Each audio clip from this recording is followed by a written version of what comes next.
Commission Paschimbanga সহ কয়েকটি রাজ্যে এসআইআর এর মেয়াদ বাড়িয়ে চলতি মাসের 19 তারিখ পর্যন্ত করেছে।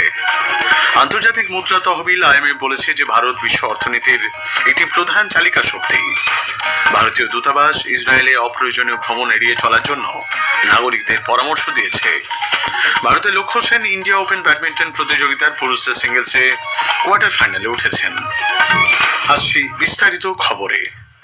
প্রধানমন্ত্রী নরেন্দ্র মোদী আজ নতুন দিল্লির ভারত মণ্ডপমে স্টার্ট আপ ইন্ডিয়া উদ্যোগের 1 দশক পূর্তি উপলক্ষে আয়োজিত একটি অনুষ্ঠানে অংশ নেবেন। এই অনুষ্ঠানে প্রধানমন্ত্রী ভারতের স্টার্ট আপ ইকোসিস্টেমের সদস্যদের সঙ্গে মত বিনিময় করবেন। নির্বাচিত কিছু স্টার্ট আপ প্রতিনিধি তাদের কর্মজীবনের অভিজ্ঞতা থেকে অর্জিত জ্ঞান সকলের সঙ্গে ভাগ করে নেবেন। আকাশবাণী সংবাদদাতা জানাচ্ছেন যে 2016 সালের 16 জানুয়ারি প্রধানমন্ত্রী নরেন্দ্র মোদী সরকারের যুগান্তকারী কর্মসূচির অঙ্গ হিসেবে স্টার্ট আপ ইন্ডিয়া উদ্যোগের সূচনা করেন। এর মূল লক্ষ্য ছিল নতুন প্রজন্মকে উদ্ভাবনে উৎসাহিত করা এবং বিনিয়োগে আরো গতি সঞ্চার। এই উদ্যোগের আরো একটি উদ্দেশ্য হলো ভারতকে চাকরি প্রার্থীর পরিবর্তে চাকরি সৃষ্টিকারীদের একটি জাতিতে পরিণত করা। পশ্চিমবঙ্গে অগ্রগতির এক নতুন যুগের সূচনা করতে চলেছে ভারতীয় রেল। এর অঙ্গ হিসেবে আগামীকাল হাওড়া গুয়াহাটি হাওড়া বন্দে ভারত স্লিপার সহ একগুচ্ছ নতুন ট্রেনের যাত্রার সূচনা করবেন প্রধানমন্ত্রী। এর মধ্যে রয়েছে new Jalpaiguri Nagercoil, new Jalpaiguri Tiruchirappalli, Alipurduar SMVT Bengaluru, Alipurduar Mumbai Panvel Amrit Bharat express train. এছাড়াও Radhikapur SMVT Bengaluru mail express, Balurghat SMVT Bengaluru mail express ট্রেনেরও যাত্রার সূচনা করবেন প্রধানমন্ত্রী। এর ফলে পশ্চিমবঙ্গ, অসম, বিহার, ওড়িশা, অন্ধ্রপ্রদেশ, কর্ণাটক, তামিলনাড়ু, মহারাষ্ট্র, উত্তরপ্রদেশ এবং মধ্যপ্রদেশের মধ্যে যাত্রী চলাচলের সুবিধা বাড়বে। 18 জানুয়ারি হাওড়া আনন্দ বিহার টার্মিনাল, শিয়ালদা বারাণসী, সাঁতরাগাছি তাম্বারাম অমৃত ভারত এক্সপ্রেস ট্রেনের সূচনা করবেন প্রধানমন্ত্রী। বন্দে ভারত স্লিপার সহ এই ট্রেনগুলি যাত্রার সূচনার ফলে যাত্রীরা আরো কম সময়ে গন্তব্যে পৌঁছতে পারবেন বলে রেল সূত্রে জানানো হয়েছে। নির্বাচন কমিশন গোয়া, লাক্ষাদ্বীপ, রাজস্থান, পুদুচেরি এবং পশ্চিমবঙ্গে ভোটার তালিকার বিশেষ নিবিড় সংশোধন এসআইআর এর চলতি প্রক্রিয়ার মেয়াদ বাড়িয়ে 19 জানুয়ারি পর্যন্ত করেছে। এর ফলে ভোটাররা এই মাসের 19 তারিখ পর্যন্ত তাদের দাবি ও আপত্তি নথিভুক্ত করতে পারবেন। সংশ্লিষ্ট রাজ্য ও কেন্দ্রশাসিত অঞ্চলের মুখ্য নির্বাচনী আধিকারিকদের পাঠানো চিঠিতে নির্বাচন কমিশন বলেছে, সিইওদের অনুরোধ এবং অন্যান্য বিষয় বিবেচনার প্রেক্ষিতে মেয়াদ বৃদ্ধির এই সিদ্ধান্ত।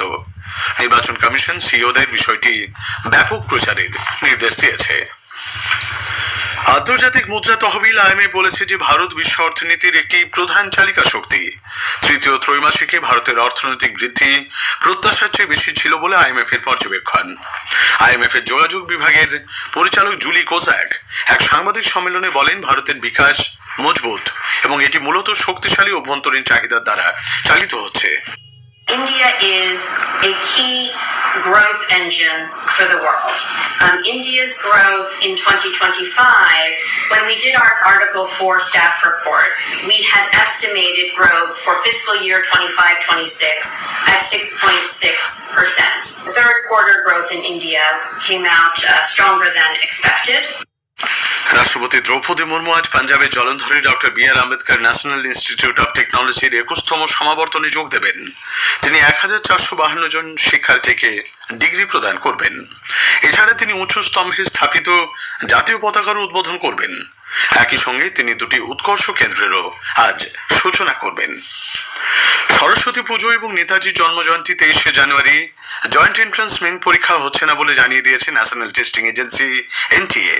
এই পরীক্ষা কবে হবে তা পরে জানানো হবে বলেও এনটিএর পক্ষ থেকে এক্স হ্যান্ডেলে জানানো হয়েছে। উল্লেখ্য, গত 23 তারিখে এই পরীক্ষার দিন বদলছে কেন্দ্রীয় শিক্ষা প্রতিমন্ত্রী সুকান্ত মজুমদার আপত্তি জানিয়ে চিঠি দিয়েছিলেন। রাজ্য সরকারও এই মর্মে আবেদন জানিয়েছিল। খবর শুনছেন আকাশবাণী থেকে। ভারত ও ইসরায়েল মৎস্য, জলজ প্রাণী, উদ্ভিদ পালনের ক্ষেত্রে সহযোগিতা আরো জোরদার করার জন্য একটি যৌথ মন্ত্রী পর্যায়ের আগ্রহপত্রে স্বাক্ষর করেছে। ইসরায়েলে অনুষ্ঠিত জলজ খাদ্য বা ব্লু ফুড নিরাপত্তা ও সমুদ্র ভবিষ্যৎ 2026 সংক্রান্ত দ্বিতীয় আন্তর্জাতিক শীর্ষ সম্মেলনের সময় এই ঘোষণাপত্রে স্বাক্ষর করা হয়।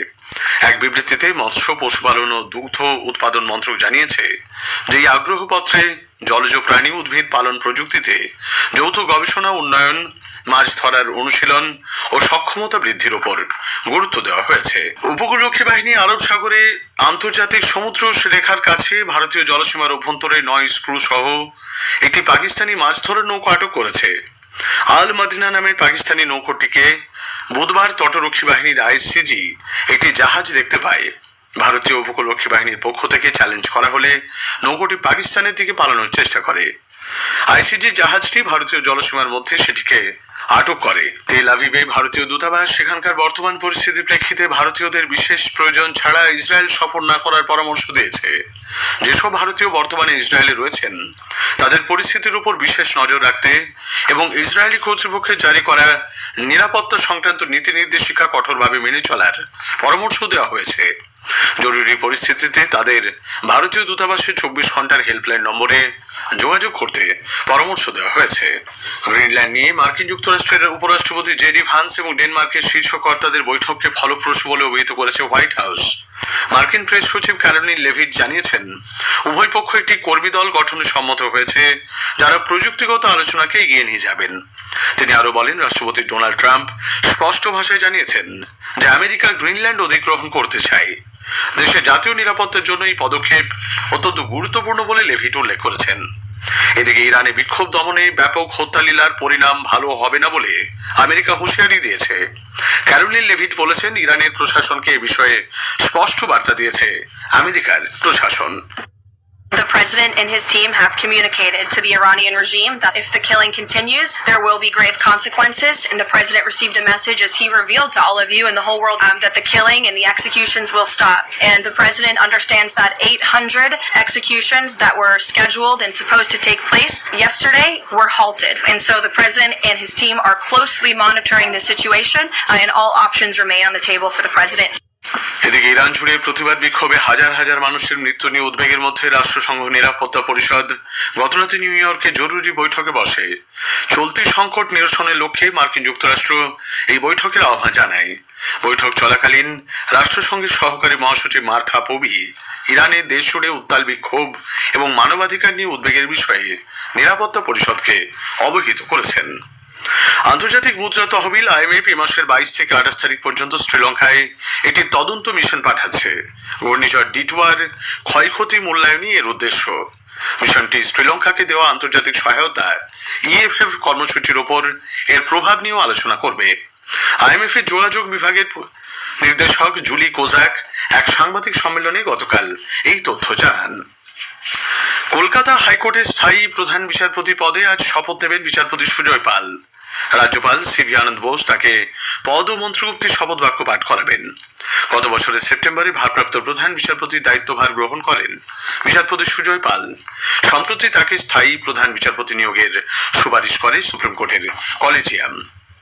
গঙ্গাসাগর মেলা উপলক্ষে ভারতীয় ডাক বিভাগের পশ্চিমবঙ্গ সার্কেলের পক্ষ থেকে গতকাল একটি বিশেষ ডাক কভারের উদ্বোধন করা হয়। কলকাতার জিপিওতে এক অনুষ্ঠানে গঙ্গাসাগর মেলা ঐতিহ্য, ভক্তি, আবেগ ও আধ্যাত্মিক বিশ্বাসের মিলনস্থল শীর্ষক বিশেষ কভারের উদ্বোধন করেন ডাক বিভাগের ডিরেক্টর জেনারেল জিতেন্দ্র গুপ্ত। নতুন দিল্লিতে আজ ভারতীয় তারকা লক্ষ্য সেন ইন্ডিয়া ওপেন ব্যাডমিন্টন প্রতিযোগিতার পুরুষদের সিঙ্গলসের কোয়ার্টার ফাইনালে চীনা তাইপের লি চুনিয়ের মুখোমুখি হবেন। বাংলার প্রাক্তন ক্রিকেটার অজয় ভার্মা প্রয়াত। বয়স হয়েছিল 62 বছর। বাংলার হয়ে 25টি প্রথম শ্রেণীর ম্যাচ খেলেছেন তিনি। শেষ করার আগে খবরের বিশেষ কিছু অংশ আরো একবার। প্রধানমন্ত্রী নরেন্দ্র মোদী আজ নতুন দিল্লির ভারত মণ্ডপমে স্টার্ট আপ ইন্ডিয়া উদ্যোগের 1 দশক পূর্তি উপলক্ষে আয়োজিত একটি অনুষ্ঠানে অংশ নেবেন। নির্বাচন কমিশন পশ্চিমবঙ্গ সহ কয়েকটি রাজ্যে SIR এর মেয়াদ বাড়িয়ে চলতি মাসের 19 তারিখ পর্যন্ত করেছে। খবর শেষ হলো।